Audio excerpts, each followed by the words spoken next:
नमस्कार दोस्तों, एक बार फिर से आप सभी का स्वागत है प्रयास के ऑनलाइन डिजिटल प्लेटफॉर्म पर। आज हम इस वीडियो क्लास में बात करने वाले हैं 16 फरवरी 2023 को लेवल 2 मैथ के पेपर के सॉल्यूशन की। ठीक है, तो स्टार्ट करते हैं दोस्तों। पहला क्वेश्चन है, एक अधिवर्ष में 53 मंगलवार आने की प्रायिकता क्या है?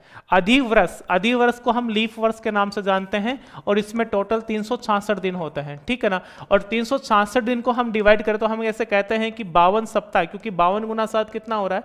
364। तो एक्स्ट्रा में कितना दिन बच रहा है दोस्तों? 2 दिन बच रहा है। तो मंगलवार आने की प्रायिकता चाहिए, तो 2 दिन में से पहले दिन मंगलवार आ सकता है या दूसरे दिन। तो इसका मतलब मंगलवार आने की जो स्थिति है, जो संभावना है, वो 2 है। और किसमें से? एक वीक में से। और ये वीक में कितने दिन होते हैं दोस्तों? 7। तो इसका जो प्रायिकता रहेगी वो 2/7 रहेगी। तो हमारे पास कौन सा ऑप्शन सही रहेगा? Third option. ठीक है, चलिए इसके बाद नेक्स्ट क्वेश्चन पे हम बात करें। नेक्स्ट क्वेश्चन कह रहा है 82 नंबर का क्वेश्चन, निम्नलिखित आवर्ती वितरण से माध्यिका ज्ञात करनी है। देखिए इस क्वेश्चन में आपको क्या कह रखा है, ये जो श्रेणी आपको दे रखी है वो आपकी वर्गीकृत श्रेणी है। कौन सी श्रेणी है? वर्गीकृत श्रेणी। और इसमें हमें माध्यिका ज्ञात चाहिए। तो माध्यिका ज्ञात करने का तरीका ये होता है कि सबसे पहले आप इसमें संचय आवर्ती ज्ञात करें। तो देखो हमारे पास यहाँ पे वर्ग अंतराल दे रखा है 0 से 10, 10 से 20, 20 से 30, 30 से 40, 40 से 50, 50 से 60 और 60 से क्या दे रखा है दोस्तों? 70 दे रखा है।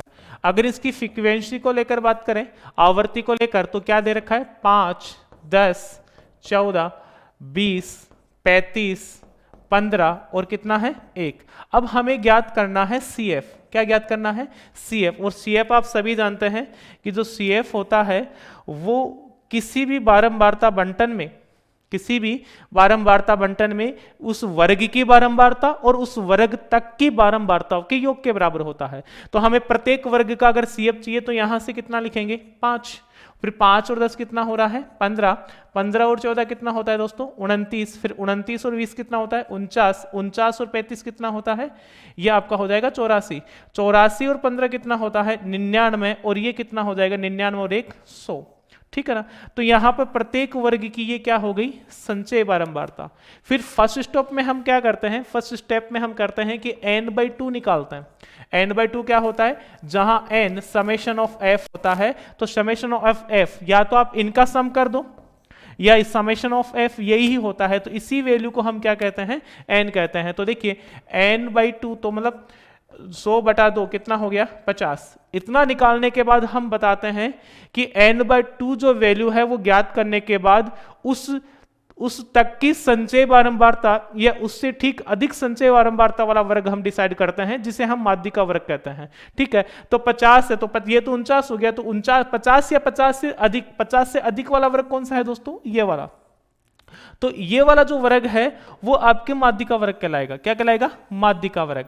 और फिर हम एक फॉर्मूला अप्लाई करते हैं और वो फॉर्मूला क्या होता है कि m बराबर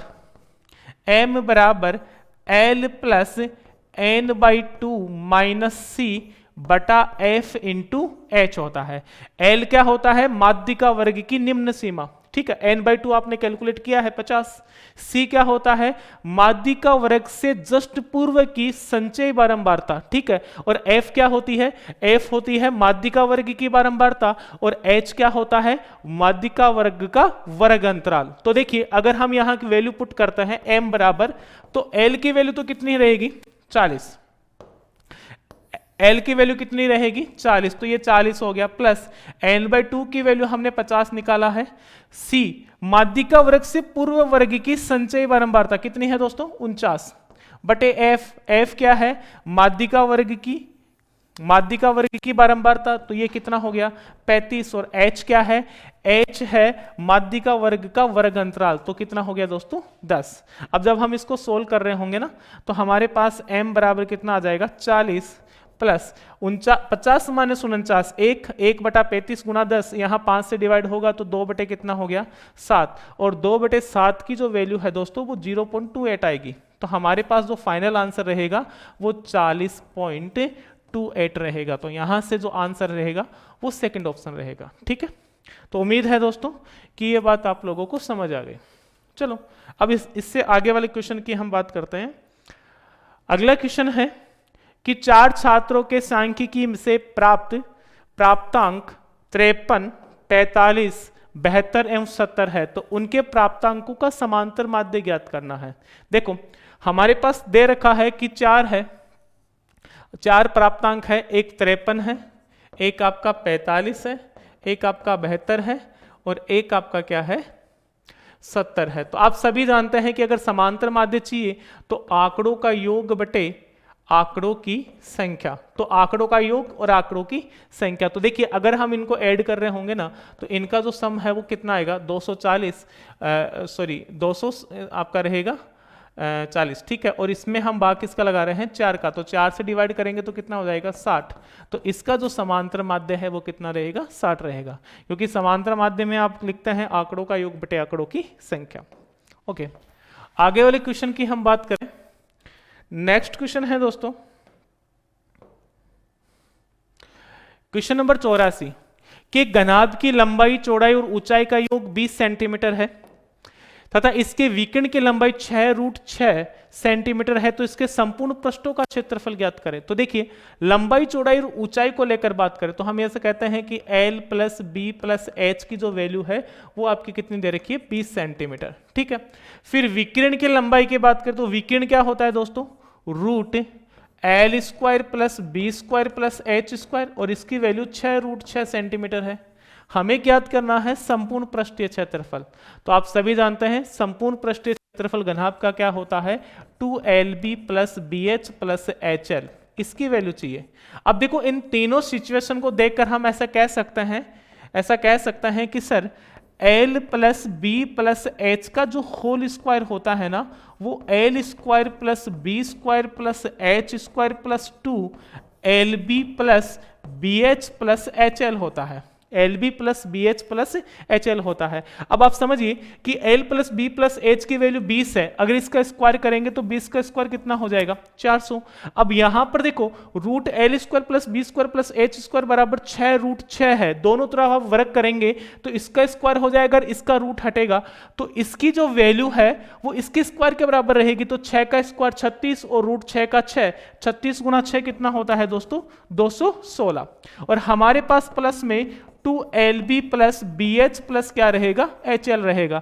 अब देखो इस 216 को यदि हम इधर ट्रांसफर करते हैं तो माइनस का होगा, तो इधर सामने क्या बचेगा 2LB plus BH plus HL, और 400 में से जब 216 घटा रहे होंगे तो मेरे हिसाब से आपका 184 वर्ग सेंटीमीटर रहेगा, और यही आपका क्या रहेगा दोस्तों आंसर।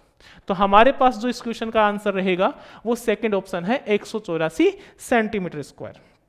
उम्मीद है कि ये क्वेश्चन भी दोस्तों समझ में आ गया होगा। अब इसी प्रकार हम आगे चलते हैं अगले वाले क्वेश्चन की ओर, और बहुत ही शानदार क्वेश्चन है।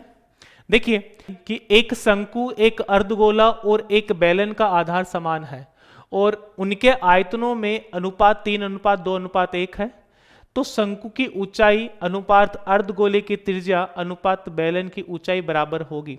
देखिए दोस्तों क्वेश्चन में 3 आकृतियां दे रखी है, पहले आपकी शंकु है, दूसरी अर्धगोला है और तीसरी क्या है बेलन है। तो शंकु को लेकर बात करें, देखो शंकु, तो शंकु की आकृति इस प्रकार होती है, दूसरा अर्धगोला है तो अर्धगोले की आकृति इस प्रकार हो रही है, और तीसरा बेलन है तो बेलन को भी हम ड्रॉ कर देते हैं। अब देखो पहली लाइन क्या कह रही है कि इनका आधार समान है। दोस्तों अगर हम शंकु के आधार की बात करें, एक वर्त होता है, अर्धगोले का आधार भी एक वर्त होता है और बेलन का भी एक वर्त होता है, वर्त समान है मतलब सीधी सी बात है तीनों के आधार की त्रिज्याएं क्या होंगी समान होगी। तो त्रिज्याएं समान है तो हम इसकी त्रिज्या r, इसकी भी त्रिज्या r मान लेते हैं, और यहां से भी त्रिज्या हम कितनी मान लेते हैं r। उसके बाद देखिए इनके आयतनों का अनुपात दे रखा है, तो सीधी सी बात इनकी ऊंचाई अलग अलग होगी, तो हम ऊंचाई को अलग अलग तरीके से ड्रॉ कर देते हैं। मान लेते हैं कि शंकु की ऊंचाई स्मॉल h है और इस बेलन की ऊंचाई कैपिटल H है। अगर हम इसके आयतन को लेकर बात करें तो शंकु का आयतन होता है 1/3 पाई r² h, ठीक है ना, और अर्धगोले का आयतन होता है 2/3 पाई r3, और ये है आपका बेलन का आयतन पाई r² कैपिटल H। अब दोस्तों साथ में क्या कह रहा है कि इनके आयतनों का जो अनुपात है वो कितना है, 3:2:1 है। मतलब अगर हम शंकु और अर्धगोले का अनुपात निकाले तो 3:2 होगा, और अर्धगोले और बेलन का निकाले तो 2:1। तो देखिए हम यहां से इन दोनों को इसका अनुपात निकाल के देखते हैं। तो शंकु का वैल्यू 1/3 पाई r²h और इधर 2/3 पाई r³, और इसका जो अनुपात है वो किसके बराबर रहेगा, 3:2 के बराबर। तो 3 बटा कितना हो गया, 2। अब देखो कैंसिल कर दो, 3 से 3 कैंसिल हो गया, और इधर r² से r, और इधर 2 से कितना हो गया, 2 कैंसिल हो गया। तो h बराबर, ये r उधर जाएगा तो किसका हो जाएगा, 3r। तो हमारे पास इन दोनों के आयतन को अगर हम लेकर देखें तो h और r में जो रिलेशन है वो h बराबर क्या आ रहा है, 3r आ रहा है। इसी प्रकार हम इन दोनों को साथ में लेते हैं, तो देखो 2/3 पाई r³ बटा पाई r² कैपिटल H, इसका अनुपात कितना है दोस्तों, 2:1, तो 2/1 के बराबर रहेगा। तो यहां से ये r² कैंसिल हो गया, पाई से पाई कैंसिल हो गया, इधर 2 से 2 कैंसिल हो जाएगा, तो ऊपर तो r बचेगा, नीचे 3h बराबर में 1। तो हम h बराबर वैल्यू कैलकुलेट करना चाहिए, तो r बटा कितना हो जाएगा, 3। अब देखो अगर हम मेन क्वेश्चन की ओर चले तो ये कह रहा है कि हमें शंकु की ऊंचाई मतलब h, मैं यहां लिख देता हूं h, अर्धगोले की त्रिज्या r और बेलन की ऊंचाई कैपिटल h के बीच क्या चाहिए, अनुपात चाहिए। तो हम यहां से वैल्यू पुट कर देते हैं। तो h बराबर कितना है दोस्तों, 3r, तो मैंने यहां पर 3r रखा। फिर r का मान r ही रहेगा, h का मान, h कैपिटल H का मान कितना निकाला है, r/3। तो अब r/3 कर दीजिए, r से r कैंसिल हो गया, अब 3 इधर आएगा तो ये तो कितना हो जाएगा, 9, ये कितना हो जाएगा, 3, और ऊपर कितना रहेगा, 1। तो हमारा जो सही आंसर है दोस्तों वो 9:3:1 रहेगा। तो उम्मीद है कि ये क्वेश्चन भी आप लोगों को समझ में आ गया है। चलिए अब इससे हम आगे वाले क्वेश्चन पे बात करते हैं। नेक्स्ट है क्वेश्चन नंबर 86 नंबर का क्वेश्चन क्या कह रहा है, 86 नंबर का क्वेश्चन कह रहा है कि 10.5 सेंटीमीटर त्रिज्या का एक गोला पिघलाकर 3.5 सेंटीमीटर त्रिज्या तथा 3 सेंटीमीटर ऊंचाई वाले शंकुओं में डाल दिया गया है। तद अनुसार इस प्रकार बने शंकुओं की संख्या ज्ञात कीजिए। दोस्तों हमेशा हमने एक बात की है कि जब भी हमें संख्या ज्ञात करनी है तो आप बड़े आयतन में छोटे आयतन का भाग लगाएंगे। तो यहां से हम बात कर रहे हैं कि सर एक गोले को पिघलाकर एक शंकु बनाया जा रहा है, तो बड़ा आयतन क्या रहेगा, गोला। तो अगर हम संख्या की बात करें तो शंकु के आयतन में हम गोले के आयतन में हम शंकु के आयतन का भाग लगाएंगे। तो गोला क्या है, 4/3 पाई r³। r क्या है, देखो 10.5 सेंटीमीटर त्रिज्या है, तो r 10.5 है, तो r³ होगा तो 10.5 गुणा 10.5 गुणा 10.5 हो गया, ठीक है। और बटे में शंकु की बात करें तो 1/3 पाई r², तो शंकु की त्रिज्या कितनी है, 3.5, तो 3.5 हो गया गुणा 3.5, ये r² हो गया। और h की वैल्यू कितनी है दोस्तों, 3 है। अगर हम इसका पॉइंट हटा के देखें तो हम इस प्रकार से देख सकते हैं, देखो जैसे पाई से पाई कैंसिल हो गया, 3 से 3, तो ऊपर होगा 4 गुणा 105 गुणा 105 गुणा 105। देखो तीन अंकों के बाद दशमलव था ना, तो टोटल यहाँ 1000 लग जाएगा, इधर 1000 लग गया, ठीक है। अब नीचे क्या है, यहां से 35 गुणा 3 और ऊपर कितना लग जाएगा, 100। अब आप इसको कैलकुलेट करके देखो, 35 से कितना हो जाएगा, 3 और फिर 3 से 3 कैंसिल हो गया, फिर 2 0 से ये 2 0 कैंसिल हो गया, है ना। 5 से डिवाइड करेंगे 2 और ये कितना हो जाएगा, 21, और 2 से ये कितना हो जाएगा दोस्तों, 2 हो जाएगा। तो ये हो गया अपने पास 6 गुणा 21, तो ये हो जाएगा 126। तो बताइए कितने शंकु बनाए जा सकते हैं, 126 शंकु। तो हमारे पास जो आंसर है वो सेकंड ऑप्शन रहेगा। चलो इसके बाद नेक्स्ट क्वेश्चन पे हम बात करें। नेक्स्ट क्वेश्चन है 87 कि 14 सेंटीमीटर भुजा के एक घन से बड़ा शंकु काटा जाता है, शंकु का आयतन ज्ञात करें। देखो हमारे पास एक घन से शंकु काट रहे हैं, तो घन से शंकु काटने की स्थिति क्या होगी दोस्तों, अगर इस प्रकार से हमारे पास घन है तो हम शंकु काटेंगे तो शंकु का जो वर्ताकार भाग है, शंकु का जो वर्ताकार भाग है, जो आधार है, वो इस घन के सभी भुजाओं को स्पर्श करता हुआ निकलेगा, और उसका जो निचला सिरा है वो बिल्कुल घन की दूसरी सरफेस को स्पर्श करेगा। तो अगर हमें शंकु का आयतन चाहिए तो शंकु का आयतन है 1/3 पाई आर स्क्वायर एच। तो हमें वैल्यू चाहिए आर की और किसकी, एच की। आर की और किसकी चाहिए, एच की। तो पहली बात, अगर हम शंकु के आधार की त्रिज्या निकालें तो शंकु का वर्ताकार भाग घन के एक फलक के चारों भुजाओं को स्पर्श करता हुआ निकलेगा। मतलब सीधी सी बात है, घन की जो प्रत्येक भुजा की माप है वो उस वर्ताकार भाग के व्यास के बराबर रहेगी।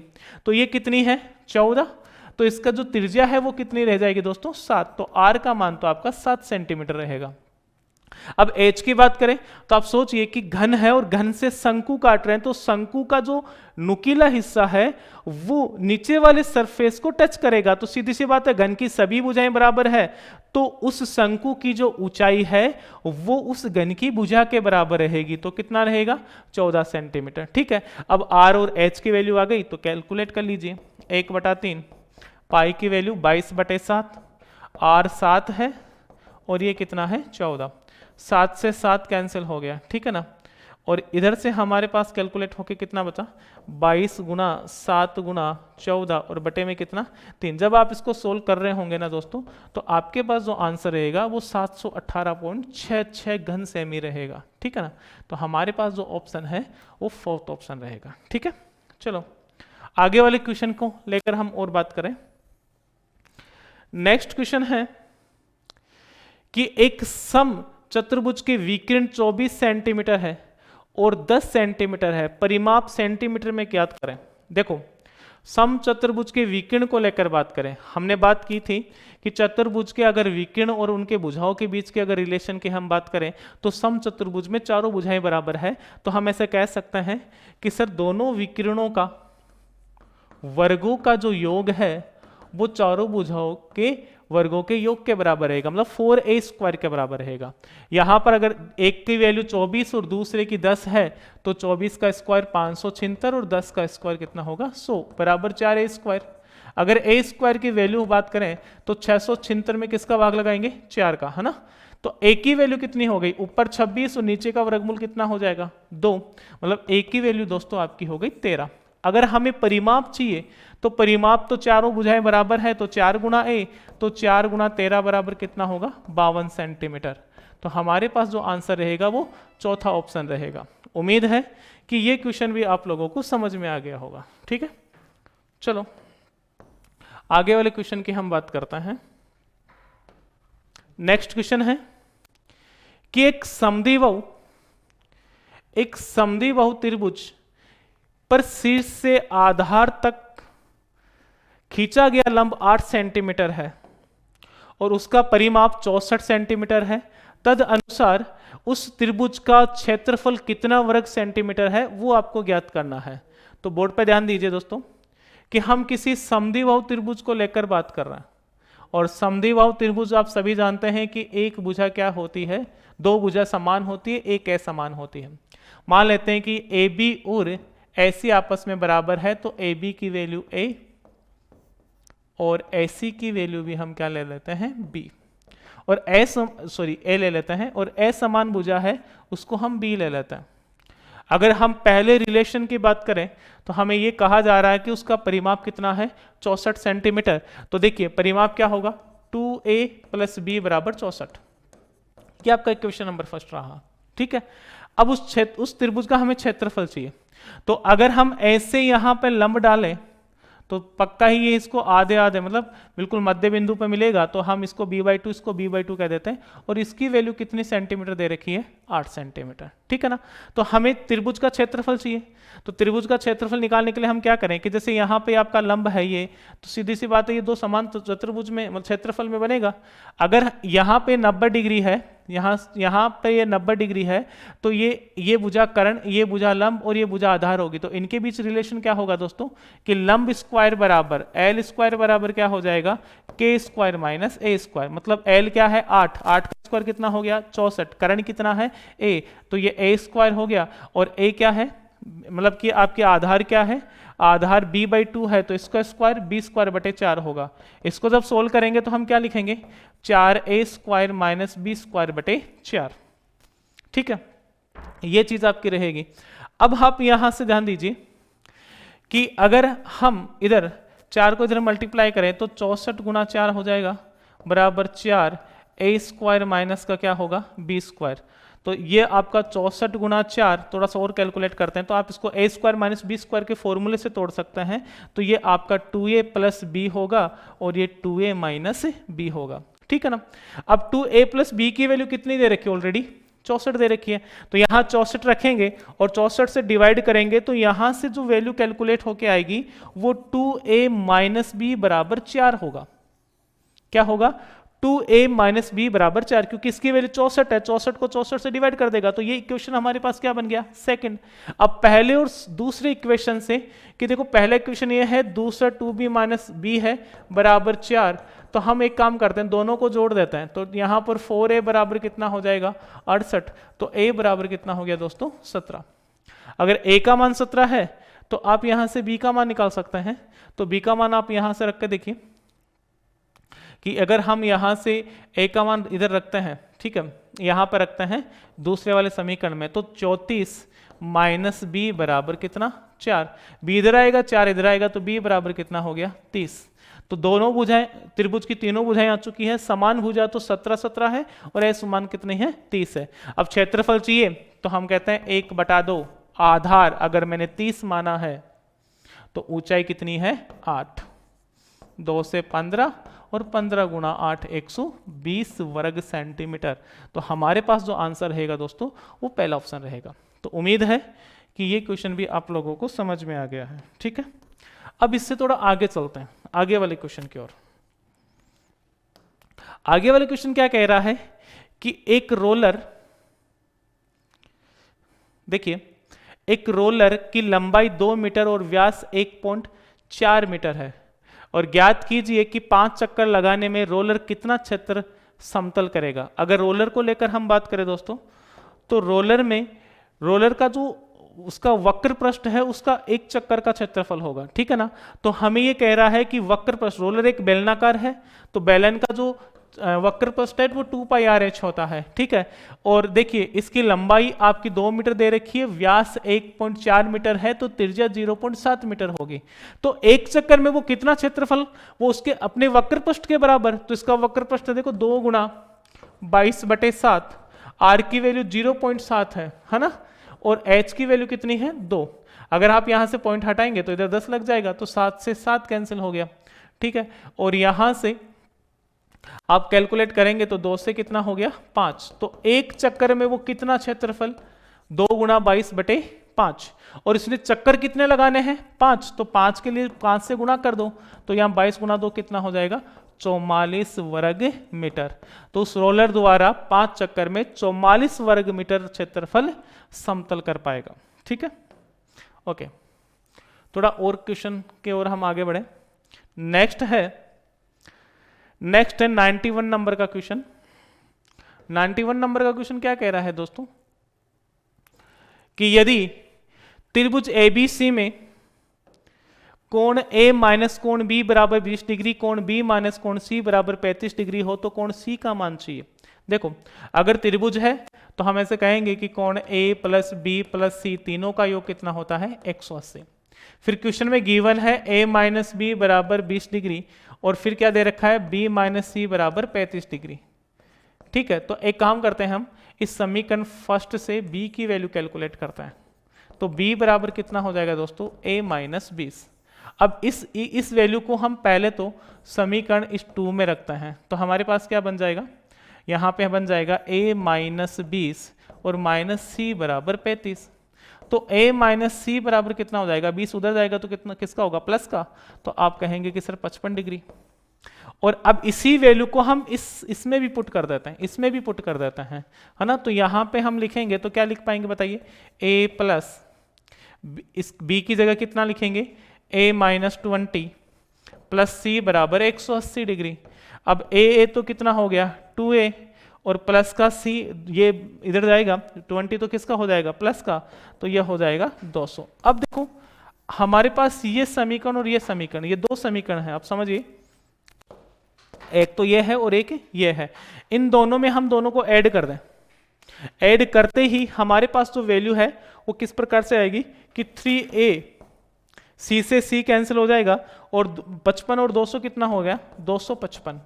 और जब हम a की वैल्यू कैलकुलेट करेंगे तो 255 में किसका भाग लगेगा 3 का, तो 8 3 24 और कितना डिग्री आएगा दोस्तों 83 डिग्री, ठीक है ना, सॉरी यहां से 3 से डिवाइड करेंगे तो 8 और कितना 85 डिग्री आएगा, यहाँ पे 85 डिग्री, ठीक है। तो अब हमें क्या चाहिए, ए का मान अगर 85 आ गया तो हमें वैल्यू चाहिए किसकी सी की। तो सी के लिए अब देखिए यहां पर आप वैल्यू पुट करेंगे, इधर आप वैल्यू पुट करेंगे तो ए बराबर कितना है 85 और माइनस सी बराबर 55 हो गया।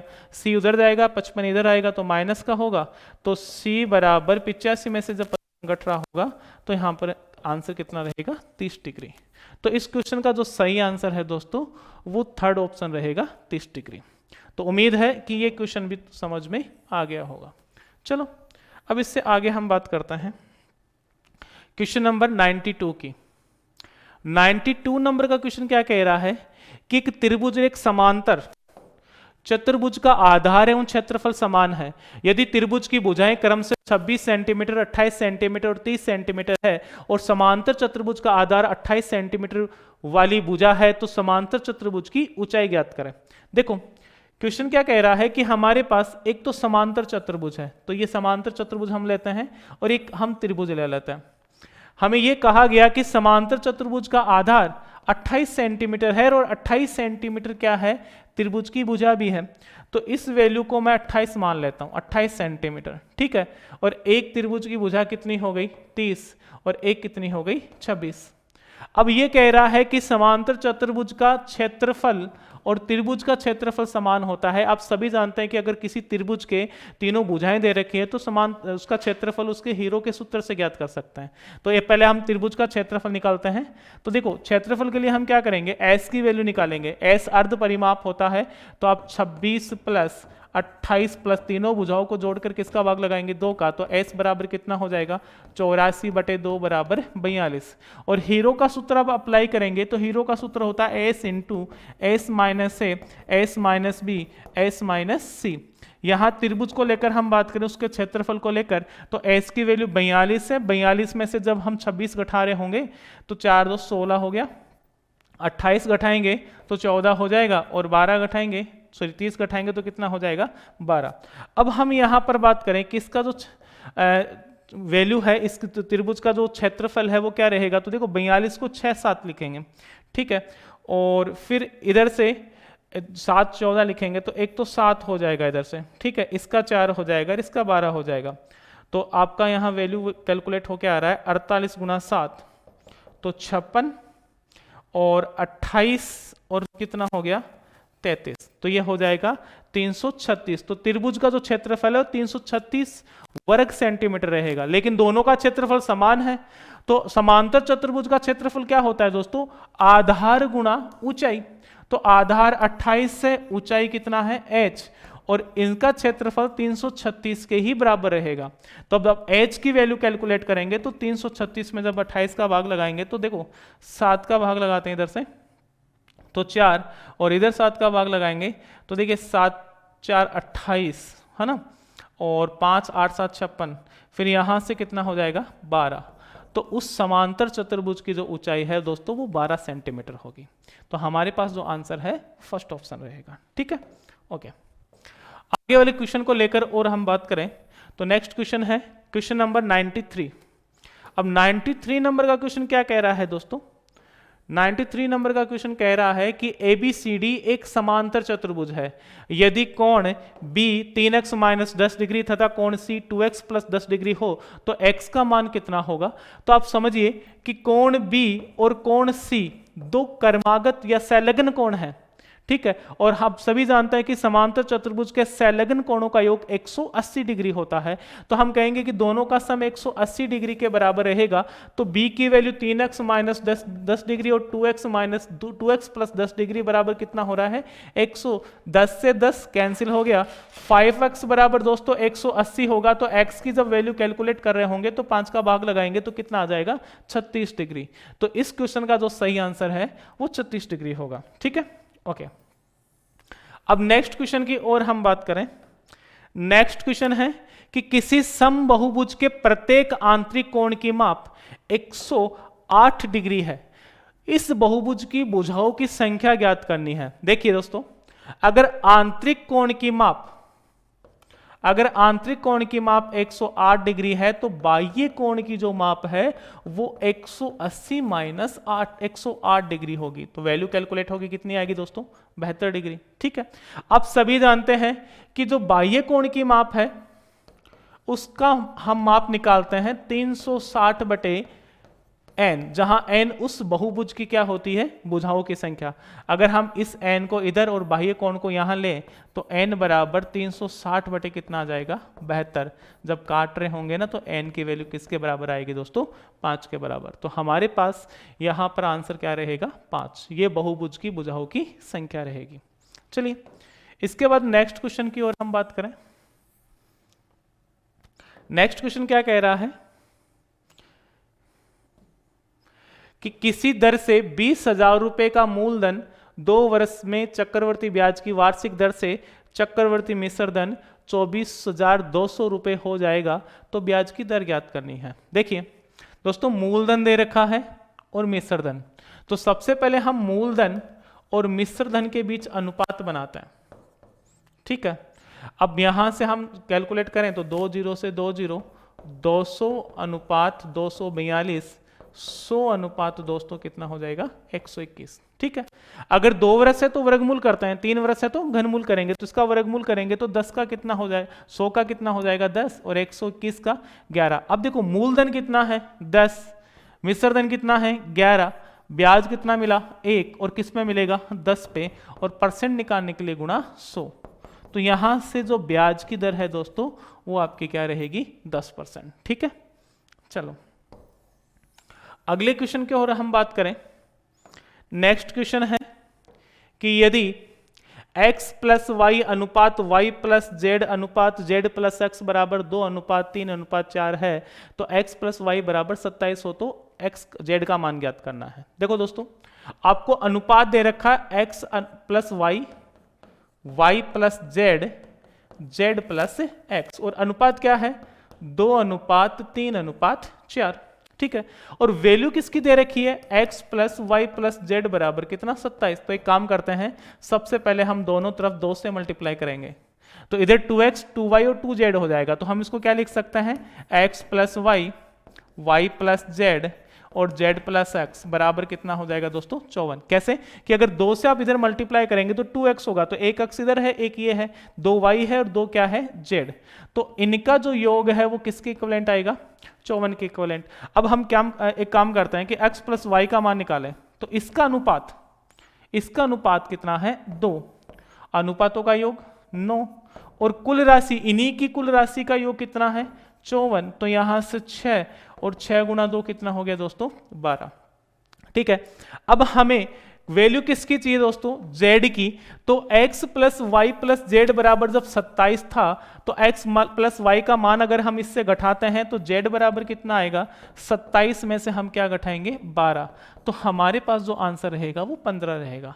तो दोस्तों इस क्वेश्चन का जो सही आंसर है वो थर्ड ऑप्शन रहेगा। ठीक है, ऐसा क्वेश्चन रीट के पुराने एग्जाम्स में भी पूछा जा चुका है। ठीक है, चलिए अगर हम नेक्स्ट क्वेश्चन की बात करें कि अहमदाबाद में वर्ष 2009 के दौरान कुल 130 व्यक्तियों की मृत्यु हुई है। अहमदाबाद की वर्ष 2009 की जनसंख्या 32,500 थी, तो शहर की मृत्यु दर प्रति हजार कितनी होगी। तो देखिए मृत्यु दर निकालने के लिए जो मरे हुए लोग हैं उनकी संख्या कितनी है 130 है, और किस पर है 32,500 पे। प्रति हजार चाहिए तो गुणा में हम किससे गुणा करेंगे दोस्तों, 1000 से, क्योंकि प्रति हजार चाहिए। तो यहां से 2 जीरो से 2 जीरो कैंसिल हो गया। अब यहां से 5 का डिवाइड करोगे तो देखो ये 2 हो जाएगा और 5 से डिवाइड करेंगे तो 65। अब 65 का भाग यहाँ पे कितनी बार लगेगा, 2 बार। 2 गुणा 2 कितना हो जाएगा, 4। तो हम 4 व्यक्ति प्रति हजार के अकॉर्डिंग हम कैलकुलेट करेंगे, तो फर्स्ट ऑप्शन आपका सही रहेगा। चलिए इसके बाद नेक्स्ट क्वेश्चन की ओर हम बात करें। नेक्स्ट क्वेश्चन है कि किसी त्रिभुज ABC में 3 A बराबर 4 B बराबर 6 C हो तो कोण A का मान ज्ञात करें। देखो ऐसे क्वेश्चन को जब हम सोल्व कर रहे हैं दोस्तों, 3 कोण A बराबर 4 कोण B बराबर 6 कोण C, तो ऐसे में हम क्या करते हैं, एक प्रतिलोमानुपात बनाते हैं। तो कोण A और कोण B, कोण C का जो अनुपात कैसे निकालते हैं, एक को छुपा के। अगर इसको छुपा रहे हैं तो 6 4 कितना हो रहा है, 24। इसको छुपाएंगे तो 6 3 18, और इसको छुपाएंगे तो क्या हो जाएगा, 12। अब यहां से देखो 3 से डिवाइड कर, 6 से डिवाइड कर दो, 6 दूनी 12, 18 और 4। तो तीनों कोणों का जो माप है उनका अनुपात हो गया 4 3 और 2। अब हमें कोण 1 की वैल्यू चाहिए, तो कोण 1 के लिए अनुपात कितना है, 4, अनुपातों का योग 9, और तीनों कोणों का योग 180 डिग्री होता है। तो यहां से हमारा जो आंसर रहेगा वो 80 डिग्री रहेगा। ठीक है, तो सेकंड ऑप्शन आपका राइट है। चलो अब इसके बाद नेक्स्ट क्वेश्चन की ओर हम बात करें। नेक्स्ट क्वेश्चन है दोस्तों 99 नंबर। 99 नंबर का क्वेश्चन क्या कह रहा है कि साधारण ब्याज की किसी दर से कोई राशि 2 वर्ष में 2100, देखो 2 वर्ष में 2100 रुपए हो रही है, और फिर 5 वर्ष में कितनी हो रही है, 5 वर्ष में 2250 हो रही है। तो आप ये बताइए कितने वर्ष आगे चले, 3 वर्ष, और 3 वर्ष में ब्याज कितना बढ़ गया, 150 रुपए। दोनों का अंतर ब्याज ही तो होगा। तो 3 वर्ष का ब्याज 150 है, तो 1 वर्ष का बताइए दोस्तों, 1 वर्ष का 50 होगा। तो अब एक काम करते हैं कि हम मूलधन ज्ञात करें, तो हम 2100 में से मैं 2 वर्ष का ब्याज घटा दूं, क्योंकि इसमें 2 वर्ष का ब्याज शामिल है। तो 1 वर्ष का 50, तो 2 वर्ष का कितना हो गया, 100। तो हमारे पास मूलधन तो कितना रहेगा दोस्तों, 2000 रहेगा। अगर हमें दर चाहिए तो दर के लिए हम क्या करेंगे, दर के लिए हम ये करते हैं कि ब्याज 50 है गुणा 100 होगा, मूलधन 2000 और समय 1 वर्ष होगा। तो कैलकुलेट कर रहे होंगे तो 3 जीरो से 3 जीरो कैंसिल, और 5/2 बराबर कितना हो जाएगा, 2.5%। तो हमारा जो आंसर रहेगा ऑप्शन में वो रहेगा 2000, 2.5%, चौथा ऑप्शन। ठीक है, ओके। नेक्स्ट क्वेश्चन पे हम बात करें। नेक्स्ट क्वेश्चन है 100 कि किसी साड़ी का अंकित मूल्य 200 रुपए है। इस अंकित मूल्य पे 20% छूट देने के पश्चात दुकानदार को 16 रुपए का लाभ होता है। तो लाभ प्रतिशत आपको ज्ञात करना है। तो देखिए अंकित मूल्य अगर 200 है और आप इस पे 20% की छूट दे रहे हैं तो कितने में बेचेंगे, तो 80/100, तो 160 रुपए में बेच रहे होंगे। अब आपका विक्रय मूल्य 160 रुपए है और आप ये कह रहे हैं कि सर उसे लाभ कितने का हुआ है, 16 का, तो प्रॉफिट 16 का हुआ है, तो लागत मूल्य कितना होगा, 160 में से जब 16 घटा रहे होंगे तो आपका आंसर आएगा 144 रुपए। ठीक है, लेकिन हमें परसेंट चाहिए, क्या चाहिए, लाभ प्रतिशत चाहिए। तो लाभ हो रहा है 16 का, लाभ परसेंट क्रय मूल्य पे निकलेगा तो बटे में कितना आएगा 144, और परसेंट निकालने के लिए गुणा 100, 1/9 होगा, और 1/9 की जो परसेंटेज वैल्यू है दोस्तों वो 11 से 1/9% होगी। तो उम्मीद है कि ये क्वेश्चन भी आप लोगों को क्लियर हो गया है। तो ये पहला ऑप्शन रहा। फिर अगले क्वेश्चन की हम बात करें।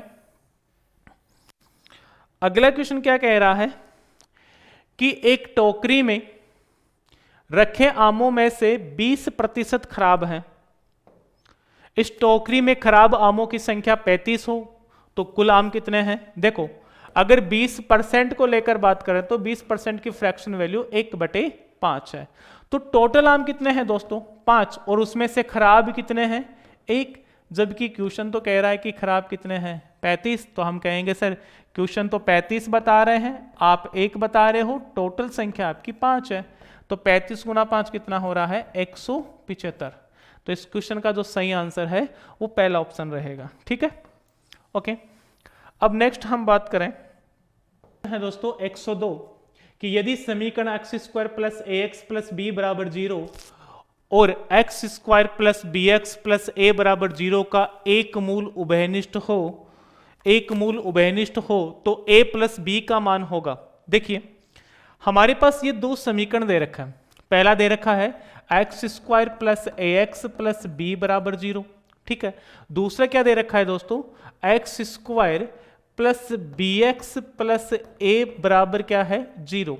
ये इनका एक मूल उभयनिष्ठ है, मतलब एक एक्स का एक ऐसा मान है, चर राशि का एक ऐसा मान है जो दोनों को सेटिस्फाई कर रहा है, तो वो मूल उभयनिष्ठ है।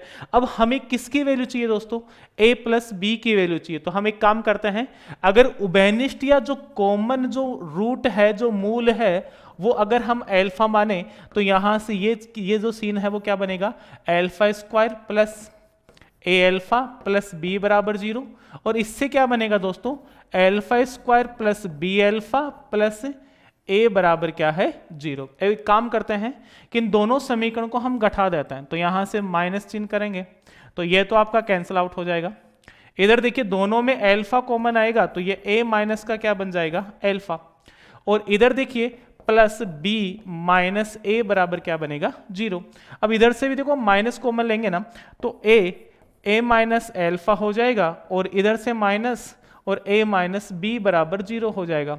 इसको आप उधर लेके जाएंगे तो इसकी जो वैल्यू है आप इस प्रकार से लिख पाएंगे कि एल्फा a माइनस बी बराबर है ना, बराबर आपका क्या हो जाएगा a प्लस बी, क्या हो जाएगा a plus B, sorry a minus B, क्या रहेगा a माइनस बी रहेगा। तो a माइनस बी से a माइनस बी कैंसिल हो गया, तो एल्फा की वैल्यू दोस्तों कितनी आई 1, ठीक है ना। अब एल्फा की वैल्यू को हम इस पहले वाले समीकरण में पुट करते हैं, तो एल्फा की वैल्यू देखो इस वाले समीकरण में पुट करते हैं, इस वाले में, तो यहाँ पे 1 रखेंगे तो देखो ये आपका 1 हो जाएगा, फिर इधर एल्फा सॉरी a हो जाएगा, एल्फा की वैल्यू 1 है ना, और प्लस b बराबर क्या हो जाएगा 0। तो a प्लस बी तो हो गया, ये 1 उधर ट्रांसफर होगा तो किसका होगा दोस्तों माइनस का, तो a प्लस बी की जो वैल्यू है वो -1 रहेगी। तो इस क्वेश्चन का जो आंसर है वो -1 रहेगा, ठीक है। चलो अब हम इससे आगे वाले क्वेश्चन की बात करें। नेक्स्ट क्वेश्चन है कि यदि x प्लस वाई बराबर p तथा एक्स वाई बराबर q, तब 1/x cube plus 1/y cube का मान ज्ञात करना है। देखो मान किसका ज्ञात करना है, 1/x cube plus 1/y cube. तो दोस्तों पहले हम यहां से लघुत्तम लेते हैं, तो एक्स वाई का होल क्यूब हो जाएगा, क्यूब का भाग लगेगा तो इधर y क्यूब होगा, और y क्यूब का भाग लगेगा तो इधर x क्यूब होगा, ठीक है ना। हमें वैल्यू किसकी दे रखी है, केवल x प्लस वाई और एक्स वाई की वैल्यू, तो हम इसको है ना x प्लस वाई और एक्स वाई में तोड़ते हैं। तो आप सभी जानते हैं कि x cube plus Y cube का जो फॉर्मूला है वो क्या होता है, x, आप ऐसे लिख सकते हैं कि देखो x प्लस वाई का जो होल क्यूब होता है वो किसके इक्विवेलेंट होता है, x cube plus Y cube plus 3xy into X plus Y के इक्विवेलेंट होता है। हमें वैल्यू किसकी चाहिए दोस्तों, इसकी, तो इस वाले को हम ट्रांसफर करेंगे तो हम यहां पर लिख पाएंगे कि x cube plus Y cube बराबर क्या होता है, x प्लस वाई का होल क्यूब माइनस 3xy और x प्लस वाई, ये चीज होती है। अब इस वैल्यू को, ये एक सर्वसमीका होती है, तो इस वैल्यू को हम यहां पुट करें तो हम इधर लिख पाएंगे कि सर एक्स क्यूब और वाई क्यूब को हम ऐसा लिख रहे हैं ना, तो x प्लस वाई का whole cube minus 3xy, X plus Y हो गया, और बटे में क्या रहेगा, बटे में देखो एक्स वाई का होल क्यूब है। अब इन सब का मान आपको दे रखा है, तो x प्लस वाई का मान कितना है p, तो आप p क्यूब लिखेंगे, क्या लिखेंगे p क्यूब, माइनस का है 3xy, तो xy की वैल्यू है q, तो 3 और q हो गया, और फिर गुणा में x प्लस वाई है तो क्या हो गया p हो गया, और बटे में एक्स वाई का होल क्यूब है तो बटे में एक्स वाई का होल क्यूब कितना हो जाएगा, q का क्यूब। तो हमारे पास जो आंसर बनेगा वो क्या बनेगा, p cube minus 3p cube बटा r क्यूब। तो सही जो आंसर है वो आपका रहेगा दोस्तों आपका p cube minus 3p cube अपन q क्यूब है, तो यहां पे थर्ड ऑप्शन आपका सही रहेगा, ठीक है। चलिए ओके, आगे वाले क्वेश्चन को हम लेकर बात करें तो नेक्स्ट है कि 8x cube plus 27y cube का मान ज्ञात कीजिए यदि 2x प्लस 3y बराबर 18 और तथा xy बराबर कितना हो 12। चलो तो देखो 2x प्लस 3y बराबर 18 है, हमें किसकी वैल्यू चाहिए 8x cube plus 27x cube. तो हम दोनों तरफ घन करेंगे तो इधर ये घन हो जाएगा, है ना। तो यहां से क्या लिखेंगे 8x cube plus 27y cube plus 3 गुना 3ab है ना, तो a और ये हो गया b और 3a प्लस b ऐसे लिखेंगे, है ना। तो ये 18 का क्या हो जाएगा क्यूब हो जाएगा। जब हम इसको कैलकुलेट करेंगे तो देखो मान तो हमें इसका चाहिए, तो हम ऐसे लिखेंगे 8x cube plus 27y cube और इसको कितना लिख पाएंगे, देखो 3 और 3 6 और 6 गुना 2 12, तो ये आपका हो गया 12, है ना, सॉरी 18। 6 यहाँ पर देखो 3 और 3 9 हो गया, 9 गुना 2 तो कितना हो गया 18 हो गया, गुणा में xy है और 2x प्लस क्या है 3y बराबर 18 का क्यूब है। अब आप देखो xy की वैल्यू कितनी जानते हैं 12, है ना, और इसकी वैल्यू कितनी है, इसकी वैल्यू ऑलरेडी 18 है। तो आप इसको ऐसे लिख पाएंगे कि 18 गुणा 12 गुणा 18 और बराबर 18 का क्यूब।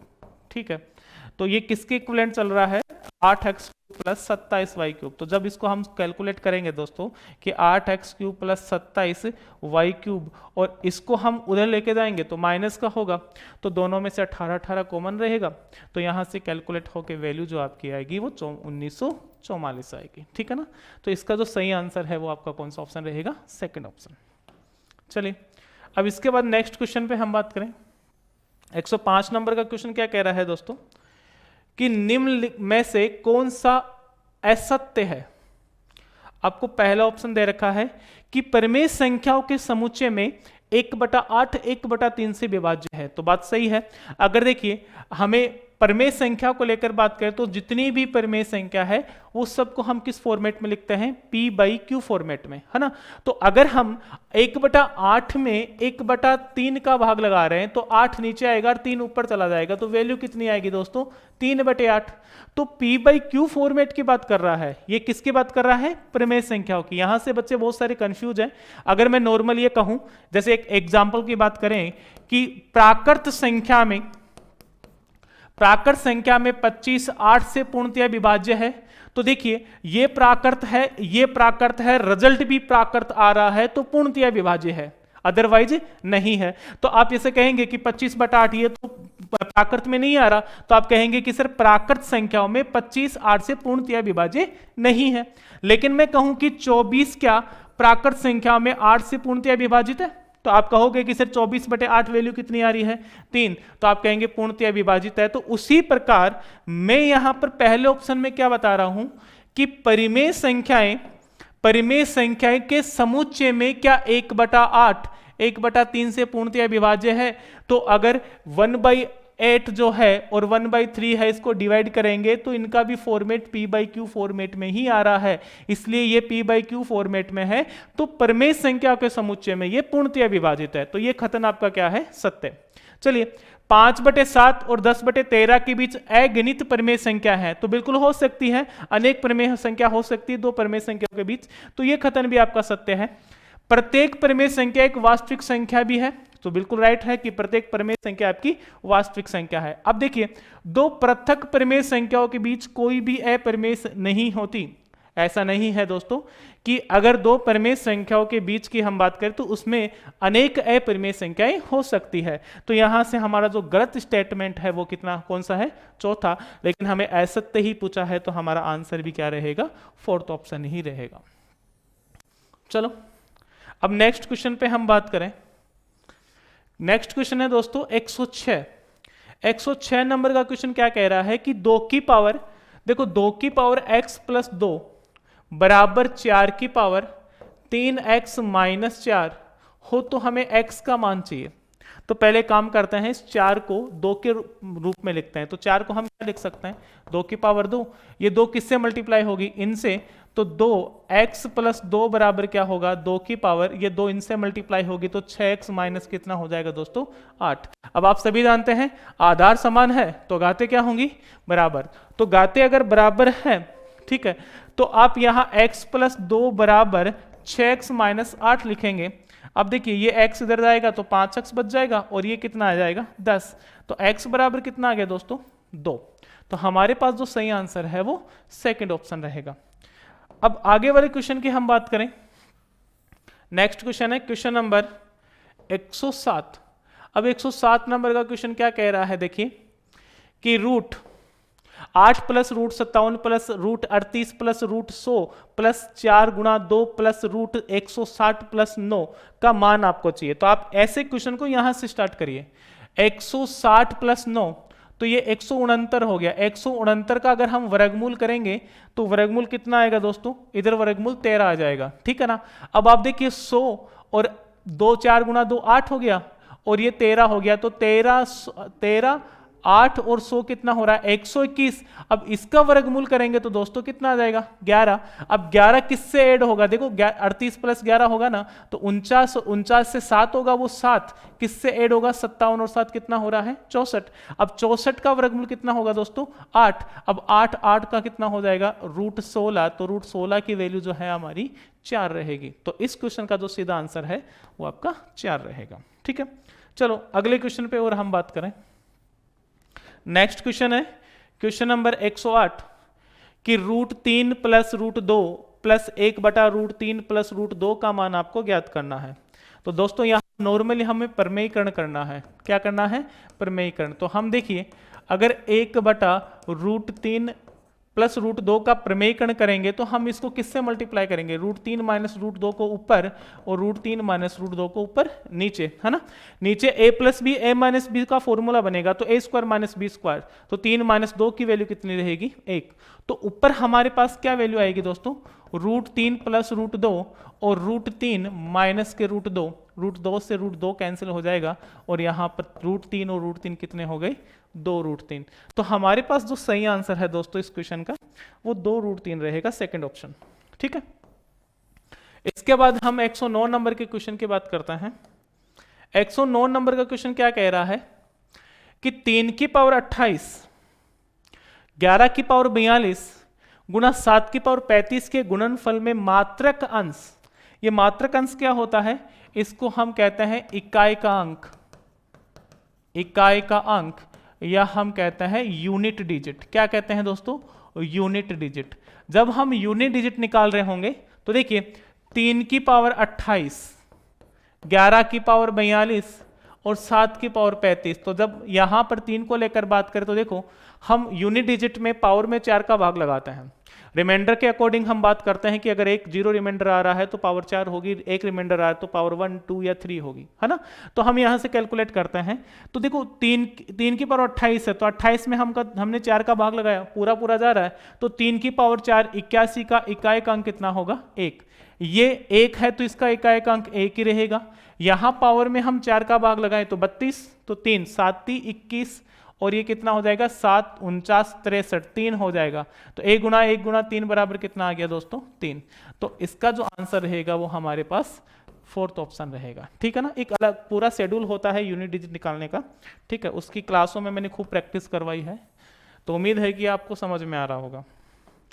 ओके, क्वेश्चन नंबर 110 पर बात करें कि निम्न में से आपको 4 संख्या दे रखी है और सबसे छोटी संख्या ज्ञात करनी है। सबसे छोटी संख्या आपको ज्ञात करनी है। तो देखो अगर हम 2 की पावर 250 को लेकर बात करें, या 3 की पावर 150, या 5 की पावर 100, या 4 की पावर 200, तो सबसे पहले हम क्या करते हैं, इनका जो ये आधार है इसको या तो इसको इक्वल करो, और ये इक्वल नहीं हो पाता तो इनकी पावर को इक्वल करो। तो पावर को इक्वल करने के लिए हम क्या कर सकते हैं दोस्तों कि हम ऐसा लिख दें कि 2 की पावर 4 गुणा 50, 250 ही हो रहा है, 250 ही हो रहा है, सॉरी 5, 2 की पावर 5 गुणा 50। इसको क्या लिख सकते हैं 3 की पावर 3 गुणा 50। इसको लिख सकते हैं 5 की पावर 2 गुणा 50।